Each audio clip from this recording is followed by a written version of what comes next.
The Big H Podcast, tune in now. Conversations that'll wow. Laugh and learn, stay a while. Let's explore that Hilton style. From the highs to the lows, every story just explodes. Mike's got questions on the go, diving deep from head to toe. Every week the guests align, sharing moments so divine. Stay with us, the pace is fine. Every episode you'll find. The Big H Podcast, tune in now. Conversations that'll wow. Laugh and learn, stay a while. Let's explore that Hilton style.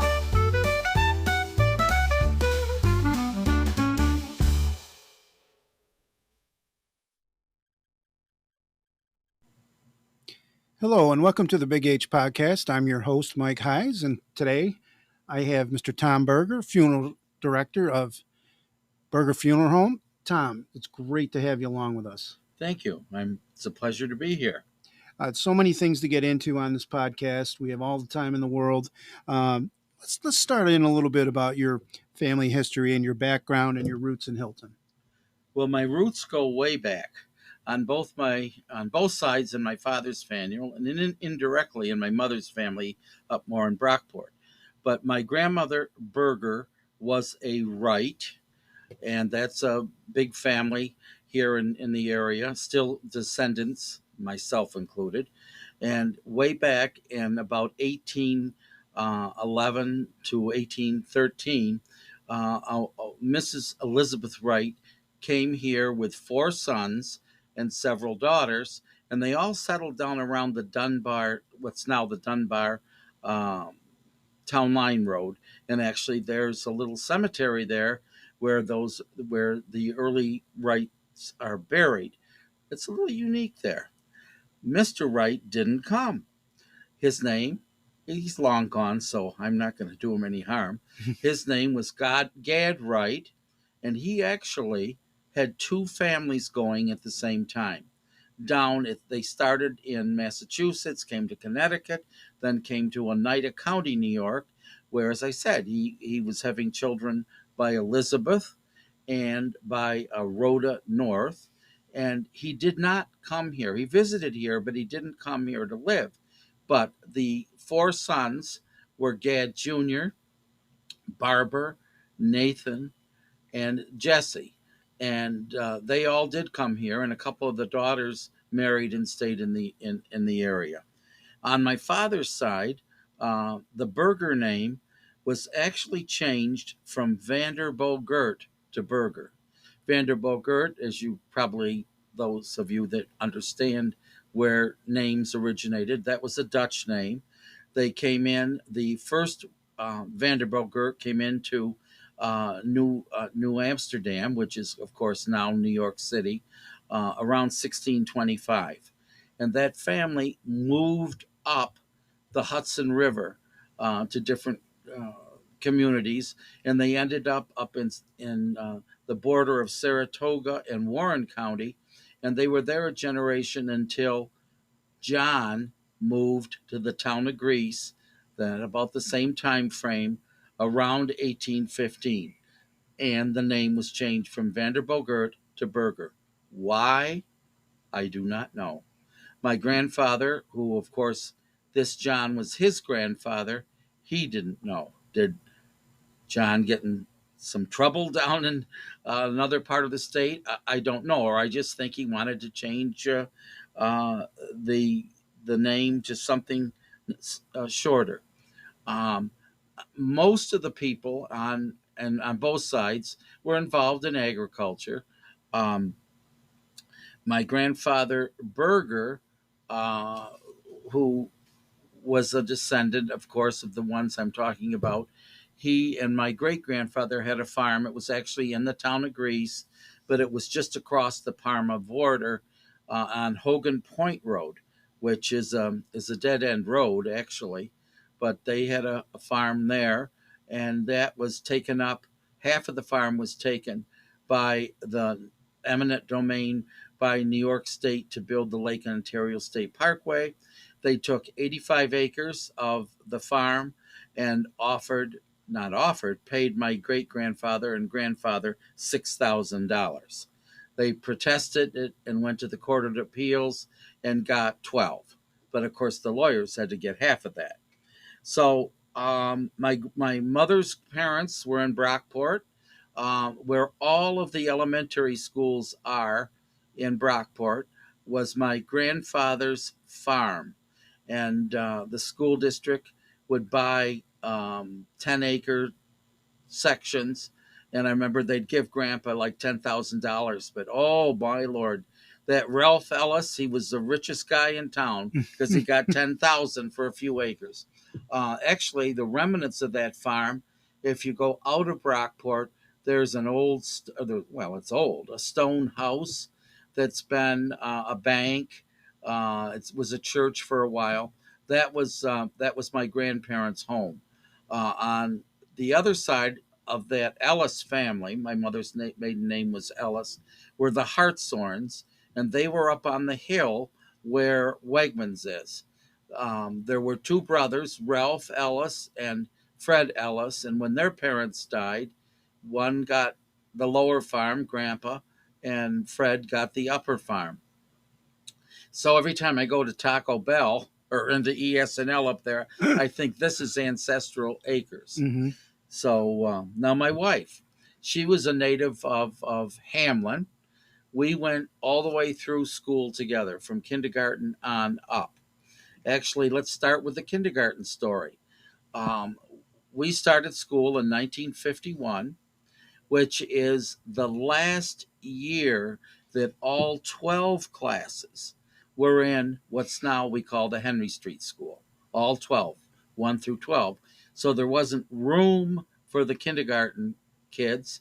So we went half-day session to kindergarten in the Oddfellows Hall, which is now a private residence. The Oddfellows is a fraternal organization that was their little headquarters on Railroad Avenue. But as I said, fraternal organizations, like a lot of other organizations, are in trouble of keeping members, and they joined with the lodge in Brockport, which is nothing to do with me actually, but that's where we started kindergarten, and we went all the way through school.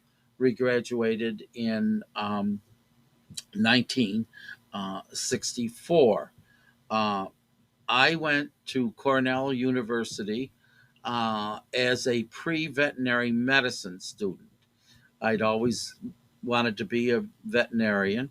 Um, don't ask me of all the animals that I had around. At one time, I had 300 rabbits. Now we know how rabbits are noted for their reproductive skills, but mine were really real controlled, and I had separate cages, kept very good records, and I was selling most of them, and I feel bad about it. Here I had such a strong feeling for animals, but a lot of them I sold to Strong Memorial Hospital, where they were used for research. I'm not proud of that fact, but that was a time in our history. So I was in pre-veterinary medicine, very, very strenuous course, very, very. Um, and I came to the realization when I was a senior and wanted to apply to the veterinary college, which was a part of Cornell. I did not have a 4.0 average, and they were turning away applicants that had a 4.0 average. Pardon me. So I continued to major in biological science and got my BS degree from Cornell in 1968. My wife at this time, she had, upon the suggestion of the guidance counselors at Hilton Central School, suggested that she maybe like to go to a junior college. And she went to Endicott College in Beverly, Massachusetts for 2 years. And then she transferred for her teaching education to Lesley College, which was in Cambridge, Mass., which is just across the Charles River from Boston. And she came, and began teaching in Brockport and taught there until she retired in 1997. We have two daughters, Lori and Christy. Lori is a reading specialist at Spenceport Central School. And I can't believe it, but in 3 years, she'll be old enough to retire. My younger daughter, Christy, is the office manager of the funeral home. I have five grandchildren, three of which are out of high school and out of college. And then the youngest two are twins that are um, in eighth grade at Merton Williams School. My wife and I, after retirement, bought a condo down in Florida, which now that I'm semi plus retired, we do spend our winter months down in Jensen Beach, Florida. Um, as you were growing up, did you have any influential people in grade school, high school, college that gave you some inspiration to do what you do? That came a little later, Okay. but some folks that will listen to this might remember Blanche March. She was a social study teacher. She taught seventh and eighth grade social studies. And seventh grade, at that point, concentrated, even the textbook was exploring New York State. For the whole year, you learned of the history of our state, of New York State. And then eighth grade was more American history. But it was Blanche March that instilled my interest, my side interest in history. She was an excellent teacher. Those of you that might have some recollection of her can remember she was very strict. She probably wouldn't have lasted 5 minutes today, but she didn't beat you over the head. But you knew that she was boss in the classroom. She probably had of all my teachers had the most influence, other than my fourth grade teacher, Miss Ball, Barbara Ball. Um, this would have been about 1954 when there was more of a transition in the district expanding and they didn't have enough room. So in fourth grade, unfortunately, we once again had half day sessions. She was just a remarkable teacher that I still remember. Actually, she after her retirement, she went to California, and she was still on my mind, but not that often. And all of a sudden, I got a letter from her stating her current situation. And when she passed away, when she would pass away, she wanted me to handle her arrangements and get her back home from California. So she remembered that, and I felt privileged to be able to help out and from that aspect. I never had, well, I only had one teacher that I regret that I had, and of course I wouldn't name that teacher. But really, going through all 12 grades at Hilton, didn't have very many academic bad experiences. Yeah, I do need to go back though to kindergarten in that Odd Fellows Hall. There were about 60 to 75 of us, I guess, and it was double sessions. There were actually 4 sessions. You went half days there. There might have been more kids, but there were two teachers, a Mrs. Brule, Mary Brule, and then a Mrs. Seeger, um, who, they both handled and taught all the kids, but we were specified to be attached to one or the other.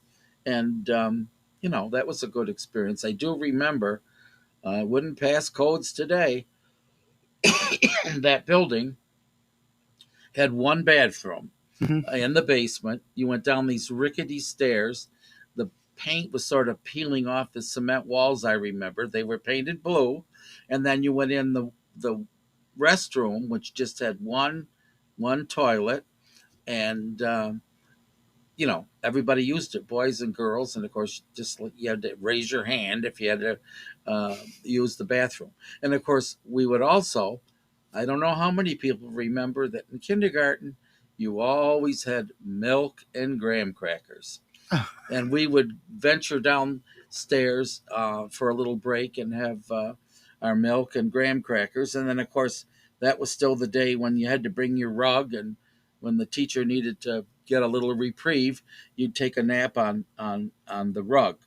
So, as I said, I had a very positive experience at Hilton Central School. Going back, my grandfather, Avery Berger, that I referred to earlier, he attended Hilton High School when it was the wooden structure that was between Henry Street and West Avenue, more or less where the gazebo is today. Now, that was dismantled, actually, not completely dismantled. Parts of it were moved to several locations within the Hilton Village. But Grandpa went there. He graduated in 1910. I still have, well, I've donated them to the Historical Society. I still have some of his textbooks. Now, mind you, he took courses like anatomy, excuse me, um, zoology, botany, ancient history, unheard of today. Well, they're heard of, but I know. I mean, I've still got his textbooks from those three courses in particular. Then my father graduated from Hilton in 1938, Edward Berger, and then, as I think I referred to, he stayed on the farm with my grandfather Avery, uh, and he and my mother went together for 6 years because there was the constant fear that my father was going to get drafted, and he never did because, as several other fellows in the area, if they were involved in agriculture, they were given a deferment. So after I started to tell you a little bit after my high school experience, I went to Cornell and I went through that with you. Then I was accepted in a program called the National Teachers uh, Association. And I didn't say that right. It was the Teacher Corps, American Teacher Corps, and they would accept people that did not have any educational course background in their college training, and they wanted to have you wipe the slate clean. And when I went to Buffalo State for the 2 years when I was teaching summers and obtained my master's degree in education. I'm sorry to say, I don't even know where I've got that right now. But they paid for your education, and you had to agree that you'd stay in the Buffalo City district for 5 years, which is what I did. Uh, but it was still gnawing away at me that I wanted to have a career change. And that career change is what I have been doing for the last 50 years as a funeral director. My inspiration there, uh, I referred to Grandpa Avery Berger that, graduated from Hilton, had the farm.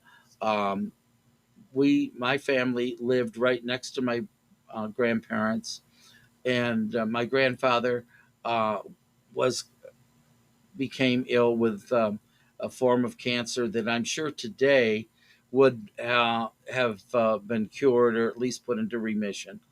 But he died when I was 14, and I was devastated. I was the only grandson living next door. Everywhere that Grandpa went, Tommy went. And you heard me say, Tommy went. So I really was affected by his death. I'd never been to a funeral before, never had that experience.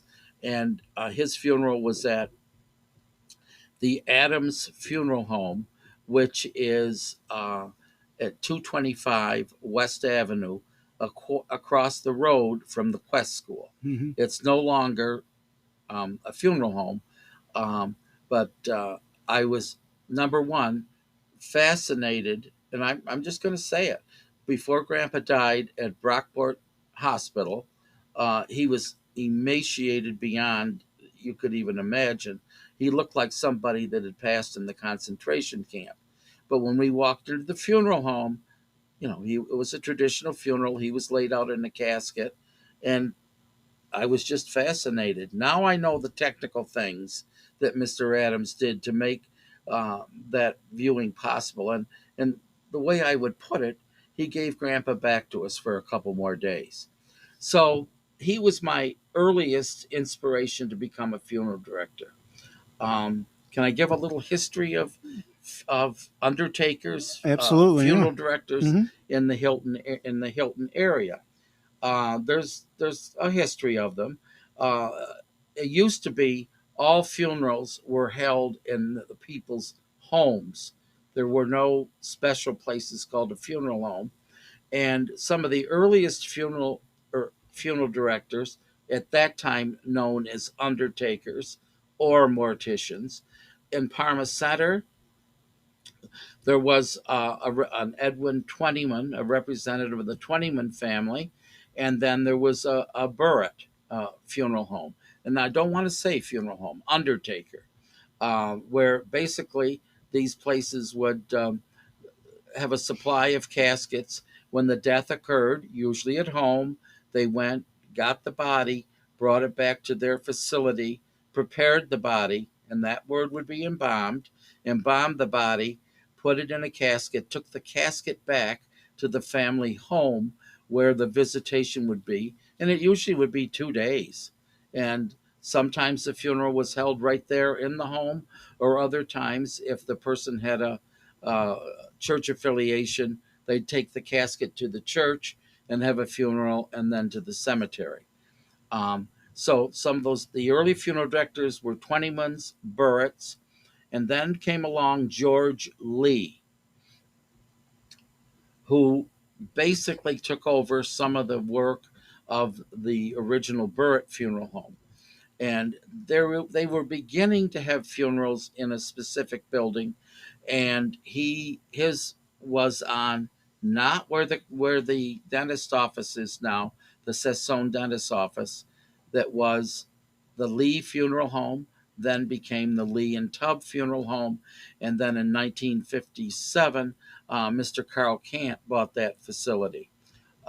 So it was George Lee, Charles Tubb, who, by the way, happened to be a high school classmate of my father's, and then Carl Cant. Then Fred Adams, who I referred to, that had my grandfather's funeral, he started his funeral home. And there again, more funerals were being held at a funeral facility, I think in 1934. And he uh, maintained that funeral home until there were some personal circumstances in his life that led him to close the funeral home. And after that, it was just Mr. Cant's funeral home at 303 Lake Avenue, which is now the Sassone Dental Clinic. My aspiration to become a funeral director was, as I said, when I was ended my teaching career, I had to go to Simmons School of Mortuary Science in Syracuse, New York, where I took it was a 12 month course. It was 4 quarters. You went all year. Um, I found that it was academically not real challenging because a lot of the technical things, other than the embalming techniques, but the human anatomy and chemistry I'd already had in college and high school.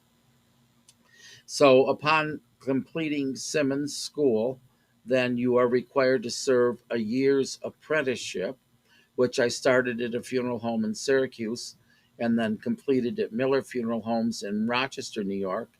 And then in 1976, I bought 735 East Avenue, which was the Al and B. McMahon home.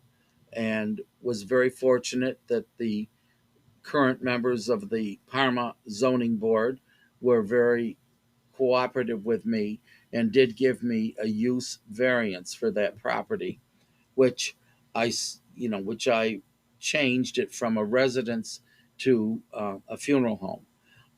After that, in 1989, Mr. Cant decided to retire, and we were both having about half of the funerals in the town. So, but I was going to be getting all of the funerals. So then I put on a big addition in the back, which, believe it or not, cost me twice as much as the original property cost when I bought it in 1976. So I've been owner of the Thomas C. Berger Funeral Home since then, and during that duration, have served a little over 7,000 families.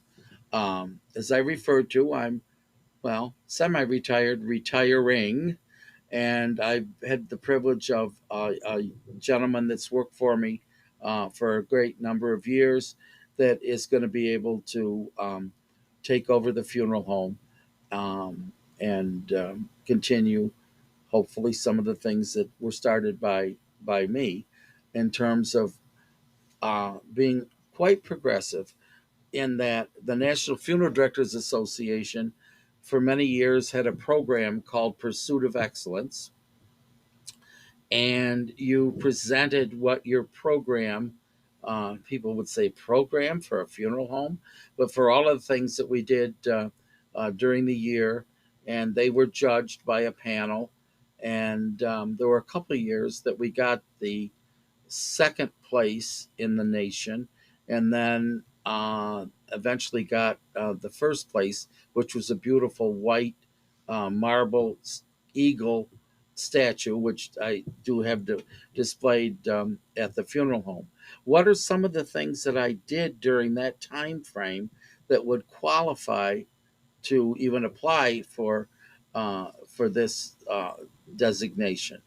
Well, one of the things is for many years, the fourth graders here in Hilton would take, or no, the teachers would take the fourth grade class on a little bus tour around the town of Parma and would discuss some important things. Then they would end up at Parma Union Cemetery, where I would give a little discussion on what a cemetery is and the history of cemeteries in Parma, because as you drive around, there are several smaller cemeteries. I referred to the Wright Cemetery. There's Hoosick Hill up on the ridge, Castle Cemetery, on Peck Road, the Sage Knapp Cemetery on the Clarkson Palmer Town Line Road. There's another cemetery that there's no stones left on East Avenue in Hilton. Um, there's a little marker that I put there in the bicentennial era, just dedicating this ground as the early burial place of Hilton citizens. My grandmother recalled as a little girl, now she was born in 1892, she recalls going to another little child's funeral there at that cemetery when she was a little girl. She couldn't remember the name or anything like that. So they would the fourth graders would come to the cemetery. I'd talk to them about the different types of materials that went into the headstones. I'd take them around and show them some important people that are buried there. One of them was John Patterson, who was actually a New York State senator. And believe it or not, his obelisk monument is the biggest one in the cemetery. I have six generations of my family buried there. And there's a spot with a rock on with my name on it, marking where I'm going to go. But then I would help the children. Of course, I would only have them come if they had enough parent supervision. But I would show the children how to do headstone rubbings, and we'd they would concentrate on that. And I'd have 30 kids come up to me and say, "Where's my grandpa buried?" And I'd say, "Well, who was your grandfather?" "Oh, he was John Curtis." I said, "Well, if you go down the middle driveway, about halfway, his grave should be right there, 2 rows in off the road.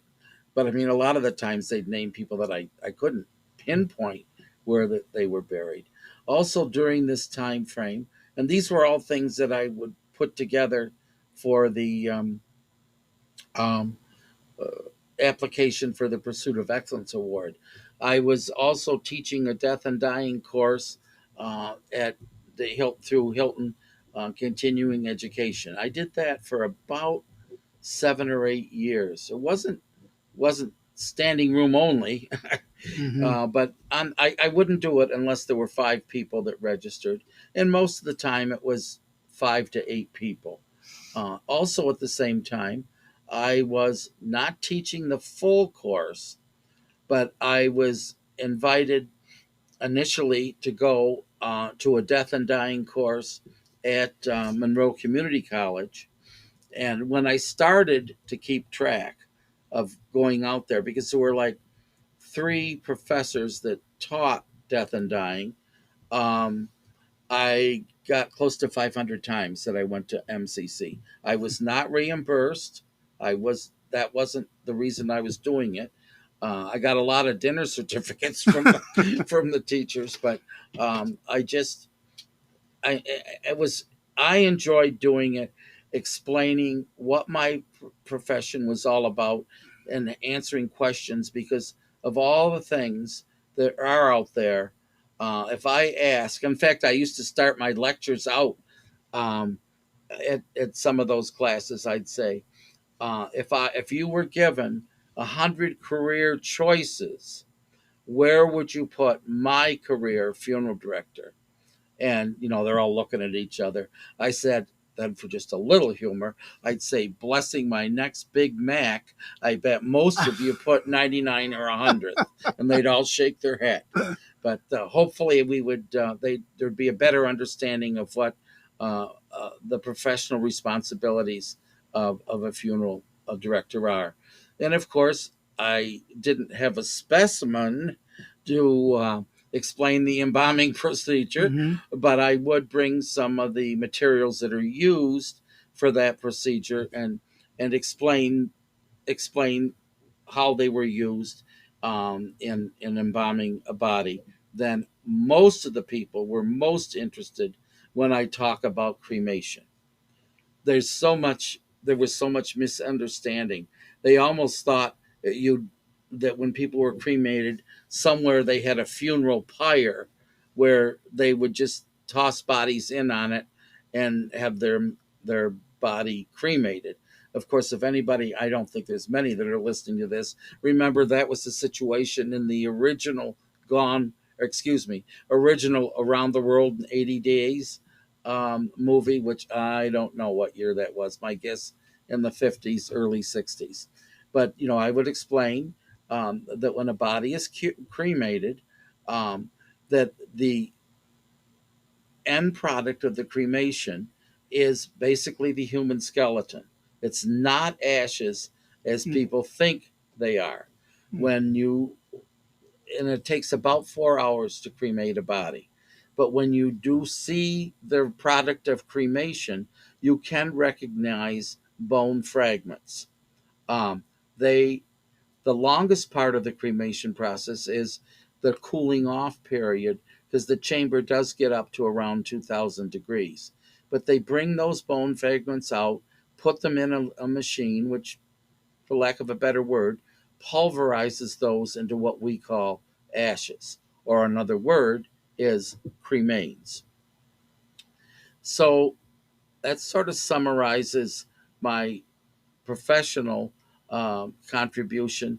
I've also been, I can't even tell you how many times, to different organizations and talk about my life's work. A lot of the senior groups at the different churches. Um, I almost forgot. There were a couple times I went to the college in Brockport and talked with a couple uh, death and dying classes there also. My civic involvement, um, I never was elected to anything, but I was a charter member of the Parma Hilton Historical Society, and have been a member ever since, and I'm currently on their board of directors. I was secretary of the Masonic Lodge, Clio Lodge, for 11 or 12 years, and then I was secretary a couple of years for Hilton, the Hilton Rotary Club. Um, I was the Parma town historian for a few years, but it got so that my professional uh, time just didn't permit me to give as much time as certainly Mr. David Crum is giving it at this time. Prior to both of us, there was Shirley Cox Houston, who was not only the Parma historian but the Monroe County historian for many years, and she wrote many books on the history of Parma and Hilton, which I'm sure they have copies at the library, or we do have them available for purchase at the Historical Society. In, I believe it was 2003, I was inducted into the Hilton Central High School Hall of Fame. Um, it was a great honor.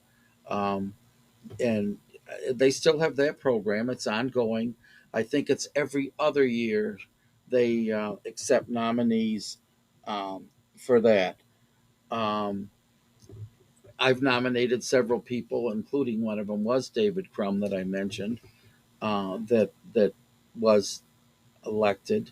Then another person that nobody would probably even think about is there is a Franciscan monk from Hilton that is just celebrating his 50th anniversary as becoming a member of the monastery out in Peffard, New York. His name was James Almeter. He grew up on Parma Center Road, actually in the farm just west of the Parma Union Cemetery. He was also in my high school class, or my wife and my high school class, graduated in 1964. Getting back to the cemetery, in 1970 and 71, myself and Ann Blair took over the record keeping and the maintenance of the cemetery, and I oversaw the mowing and weed eating. And actually, at that time, all of the graves were still dug by hand. Now we've had to resort to a backhoe, which most cemeteries use, but for many years that was still a mechanical procedure done by hand. Um, Currently, my sister and brother in law are in charge of the business aspects of the cemetery. That would be Lance and Chris Fuller. And Terry Lemke oversees the maintenance workers at the cemetery.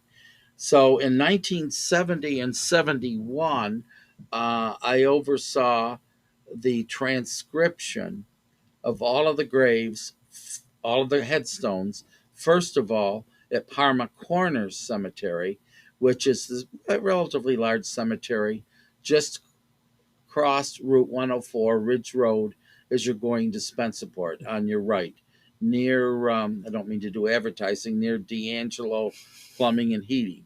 And by that, I oversaw every headstone being um, copied. Now, I didn't do it all. I mean, I recruited, and a lot of the people were from the Historical Society. Um, but in a lot of cases, you had to get right down on your hands and knees to actually read some of the inscriptions on the old marble stones that become extremely weathered. And the reason that was used a long time ago was that the stones were soft enough that they could be engraved upon. Uh, Now, most of the headstones and monuments are of granite. Some are of bronze, but most of them are of granite. The biggest project was overseeing copying all the names in Parma Union Cemetery. And then I spent the next 2 or 3 years uh, typing all of the information on individual 3x5 cards, which again, that's all archaic now. Most of the work is you can get it all online. We do have a website for Parma Union Cemetery, but which I backed financially, but it got so expensive. So we haven't added many, basically since about 2005, those people have not been added to that website. Also, there was a time frame where David Roach, again another Hilton native, took pictures of all of the headstones that are in Parma Union Cemetery, with the exception of the newer sections that, well, we just have run out of time. Um, do you have any other questions of me, Mr. Well, Hayes? kind of.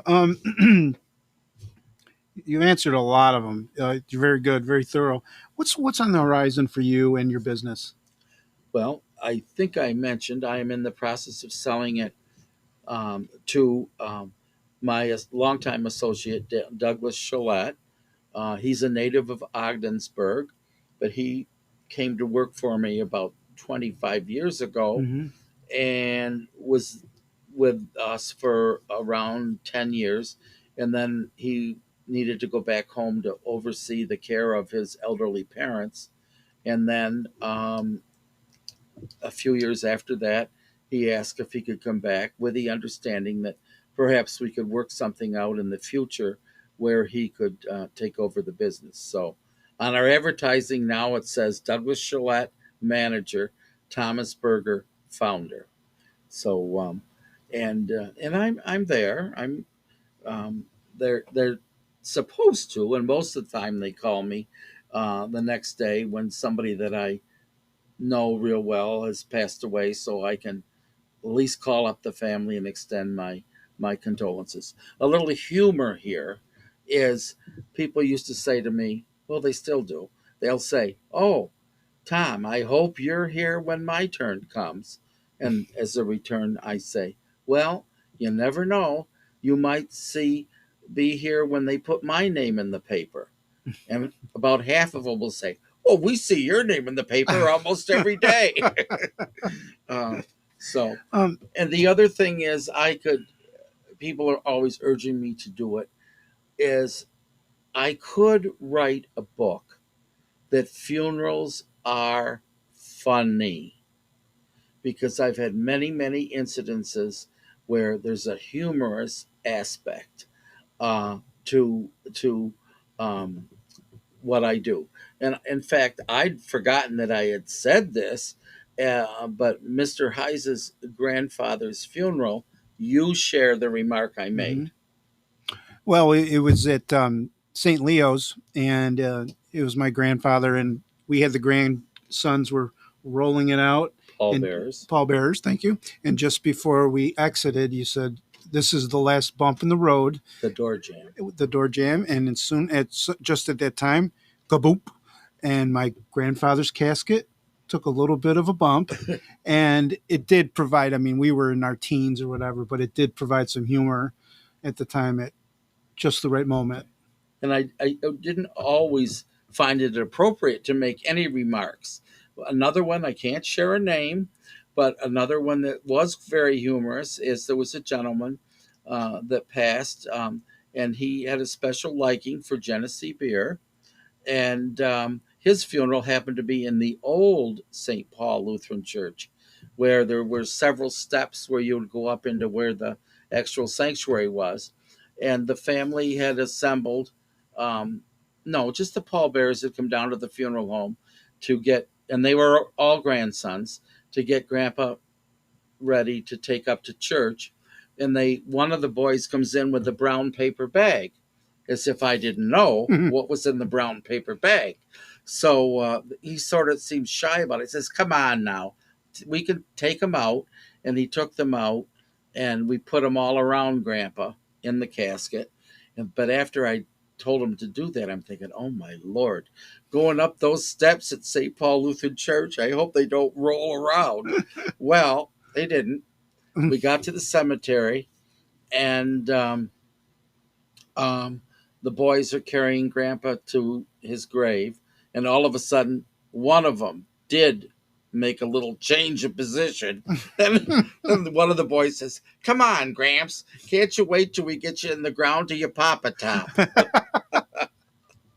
So there's always a little chance to find something that's somewhat humorous. Mhm. Just today I talked with actually a friend of my wife's that they're planning some social event, and um, she's had a lot of losses in her life, and she's 85. Not that that matters, but she is. And I was relaying how after some surgery I had recently, I don't feel that I've come back the way I thought I might. I'm doing fine, but I still thought it would be a miracle and I'd be perfect. But anyway, I said, and she's trying to encourage me, and I say, well, Dorothy, I said, you've had a lot of losses in your life, and I start to name them, and which she had many, and I could thought I heard a little snuffling, and she says, "Oh, Tom, you're making me cry." I says, "That's okay." I said, "I say this all the time to people. You feel a lot better after you cry, and we all know you feel really good after you've laughed hard. Mhm. So never, never be ashamed of shedding tears." And that's one of the other things. There's only so many ways to put it, and I say that to families all the time. Quite oftentimes, it's a lady that's lost her husband, and it's going to be a traditional funeral with a viewing, and I usually invite or encourage, well, just the immediate family to come into the room where the calling hours are going to be privately. And sometimes, if the circumstances, I might just invite the husband or wife to go with me. But a lot of times it's the wife. And of course, when she gets up to the casket, she starts to cry. And what does she do? Apologize to me, the funeral director, because she's crying. And my loss of words again, I'll tell him, "Now, come on, Jane, it's all right to cry." I said, "You're going to feel a lot better once that is behind you." And later on, though, she might tell me that I was right. And the same thing is when we lose people, there are certain days in the future after they've died that nobody else will remember except the immediate family members. One of them is if it's a couple, their wedding anniversary, the person that died's birthday, the surviving spouse's birthday, um, their wedding day. Did I mention that? Anyway, those are all days that are difficult for the prime mourners. But what I say to them another time is somebody will say to me, "Oh, I'm dreading next Monday. That's the day that Jim died." And I will say, you're going to find when next Monday comes and goes that this anticipation you've got of this day that's hard to remember is worse than the actual day. And a lot of times it is. It's just, and it's not only death, but when we think of the anniversary of other unfortunate times in our lives, well, it's sometimes worse thinking about it coming up than when that Mhm. day actually comes. Um, you got a tough job. Like, how does Tom Berger handle the stress and the grief? And because there's a lot on your shoulders, and you've done over 7,000 families related. Like, what's been your support through it? Well, there's been many times that I've had the funeral of people that I'm going to even say that I loved, not Mm-hmm. only my family members. I grew up in a very small neighborhood, this Hogan Point Road off of Hincher Road in Greece. And when I grew up, there were 5 houses there. Now, the Wegman family has built all these beautiful homes down there. But when I grew up, our 5 houses were like one big family. And one by one, some of those, well, all of those people have passed away since I lived there, and it was very difficult. Um, my parents, their funerals, I wanted to be a part of it, including where they passed away. One was at Unity or Park Ridge Hospital, another at Strong. Of course, we were with both parents when they passed, and I, of course, notified the funeral home when that had happened. And uh, there was no way that I was just going to let my helpers come and get them to bring them back to the funeral home. I mean, either waited, I can't remember if I waited for them to come or went home and says, now don't you come up here until I'm able to come with you. Um, some people say, well, that's silly, or people say, well, why would you want to do that? I just feel that that was part of my professional Mhm. responsibility and my dedication to them. The most difficult are the young people, the Mhm. tragic deaths. There's there aren't any words to find that make it all better. One example there, and again, not naming names, um, was a situation. It was a young girl that had been killed, and we had an open casket funeral, and I had the family come in early, and of course there was a lot of very visible emotion, and the family's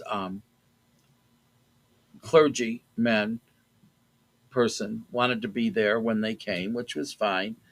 And we have the time where we go in, and I would never name the clergy person, and he didn't think he was doing anything wrong. He began to try to console the family, especially the mother, with some scripture, and promised that where the girl was in a better, she didn't say better place, but anyway, he it really offended the mother, and I can still hear her scream at him and say, don't you take my grief away from me, Mhm. because she felt she needed to grieve, and she did. Mhm. But he didn't think he was doing anything wrong, but it certainly wasn't what this particular person needed at that time. Mhm. So, and then there's the infant deaths. Um, Hospitals have come a long way in helping families deal with those, especially the stillborns. And that was part of our training, and even times that I would lecture. I forgot how the times I lectured at obstetrical departments at, I think, at Rochester General and maybe Genesee at one time. But they used to not even let the mother see the deceased infant. The father maybe, but not the mother. It will upset you too much. Well, the opposite is true.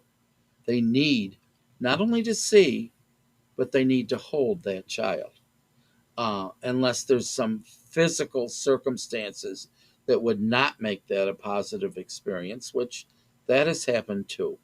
But the other thing is, um, in our training, I don't even like to own up to it, that we always used to talk about the baby case. It was a black box with hinges and latches on it. That's what you took to the hospital to remove or bring the infant home. I've never owned one. I've always taken just baby quilts and blankets, and we still go to the morgue area to retrieve the child, but I would never put a child in that case. Um, and One other incident along that line, though, we had a time when a little boy was about 3 that had a congenital problem, and he died at home, and quite suddenly. And I was called. I knew both the parents, not well, but by the time I got there with my help to bring the child from the home over to the funeral home, there had to be 40 people in that house. Mhm. Now, How is Tom Berger going to take this, and I'm going to say it, dead child out of the house with all these people glaring at me? Well, I thought and thought and thought about it.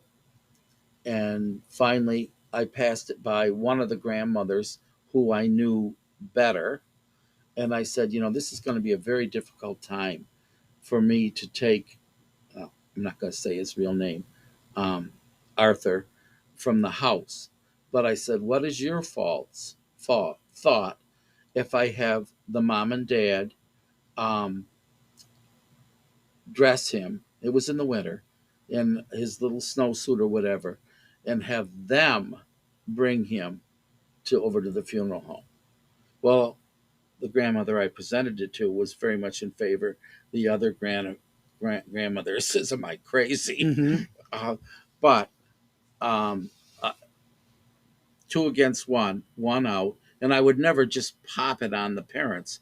I called them to the side, and we talked about it.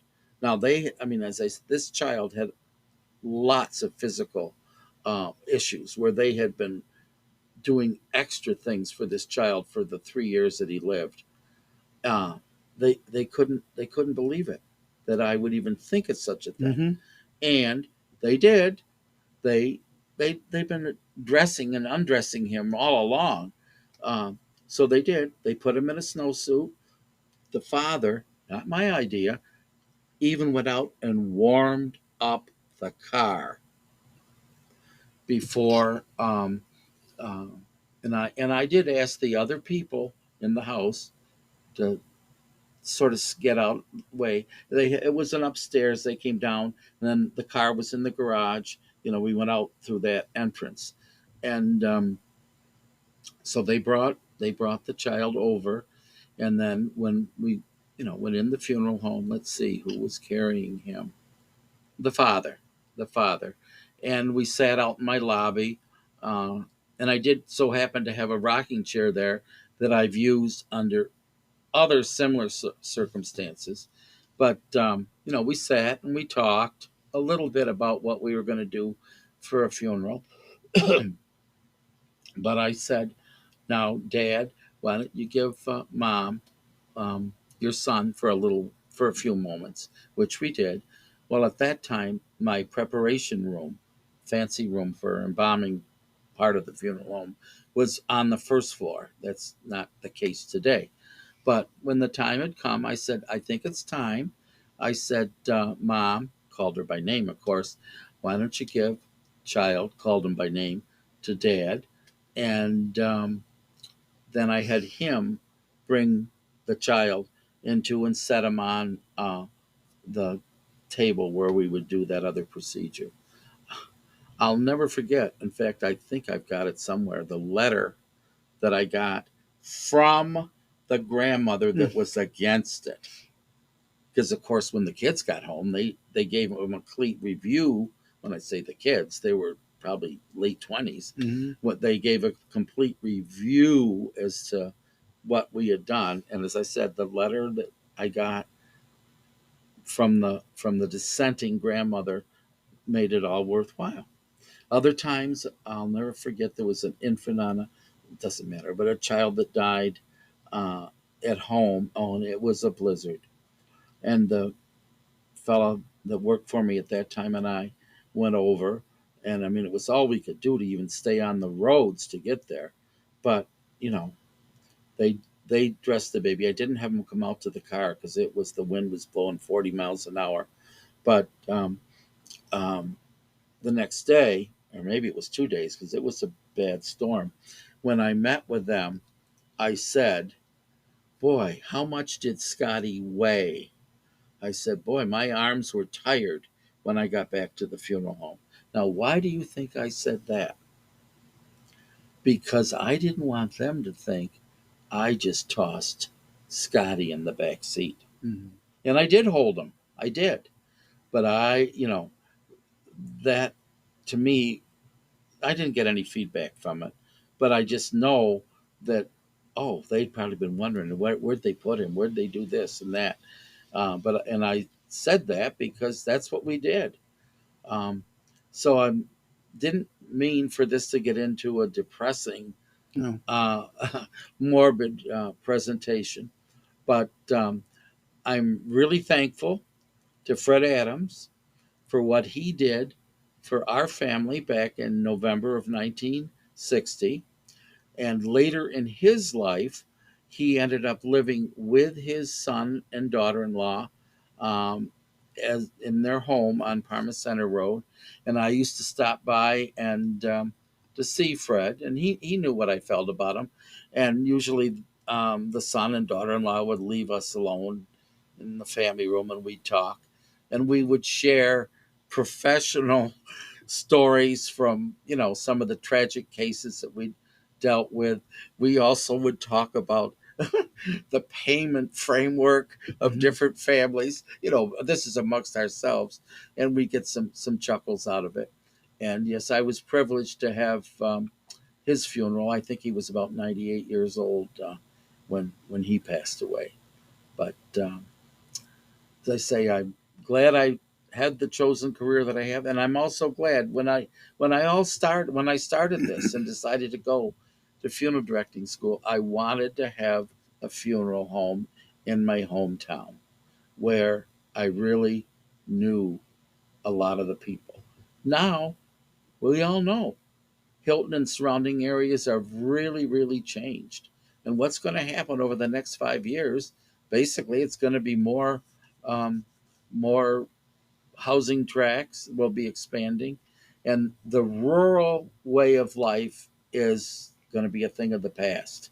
Um, I talked with a fella over in Rocky Ellsworth that had cows. I said to him when I saw him not long ago, I said, "Are there any dairy farms left in Hammond?" Well, I knew there wasn't because I Mhm. had that discussion with others. There aren't. I mean, um, the big farms that existed are just no more. A lot of them have become cash crops, but it's still um, it's still a whole different ball game. And a lot of the farmers, they've either bought up or are renting. Some of them are farming 1,500 to 2,500 acres. So from that aspect, um, um, it's not a rural community anymore. Um, and hopefully we can attract some more businesses. I know there's lots of controversy that develops when any new business wants to come to town. There's always the pros and con people that don't go along with it, or else they're really encouraging it. So, um, Hilton has been a great place for me to spend my life. I'll be 78 in a couple weeks. I hope I've got a few more years.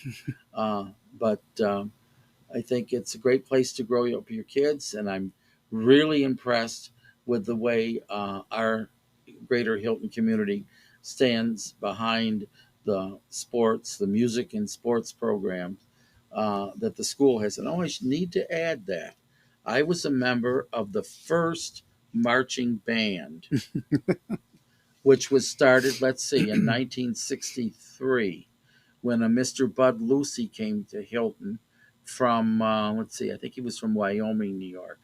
And I'll never forget the first year we had like little sailor suit outfits that we wore. We went to the state fair. There used to be a big band um, competition there.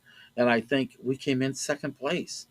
Then the next year, with fundraising from the music boosters and things, we did get real uniforms, and I know we came in first in the state in the marching band competition. And yes, I was in the Cornell Big Red marching band for 2 years when I went there. I was uh, tone deaf. I had to be a percussionist because I can't tell C from D. So thank you very much. Well, I got a couple more Oh, a questions, if you couple don't more mind. Yes. questions. If you could have dinner with anyone in Oh, history, Lord who have would it be? And mercy. then I have one more after that. Okay. Who would I have dinner with? That's sort of hard, but not really. Abraham Lincoln Okay. would be Abraham Lincoln. There's an example of a person that progressed through life from being poverty stricken to President of the United States. And it wasn't an easy role. Those of you that have followed the life of Lincoln through the history books, I know what way back though. I don't know. I think it was junior high, maybe senior. Um, I think there were 4 volumes of it. One of the first introductions I had to Abraham Lincoln, other than through Blanche March in 8th grade, was Carl Sandburg Mm-hmm. wrote 4 volumes on the life of Lincoln. And I remember reading all of those. But Abe Lincoln would be the one I'd want to have dinner with. And my last one, my grandmother, her 2 kids and her husband passed away before she did, and she always said, "I wish it was me that passed away before." And how do you deal with people that don't have some sense of faith of the afterlife, that there's more than just what's on this earth? Well, I have to be very careful with that Okay. um, without giving too much personal history here, but I'm not ashamed of it, Mhm. certainly. I grew up in the Hilton Baptist Church. When I talked to you about teaching school in Buffalo, the schools that I taught in were strictly inner city. And when the bell rang at 3:30, their chains were put around the doors to lock the doors in the school. As a result,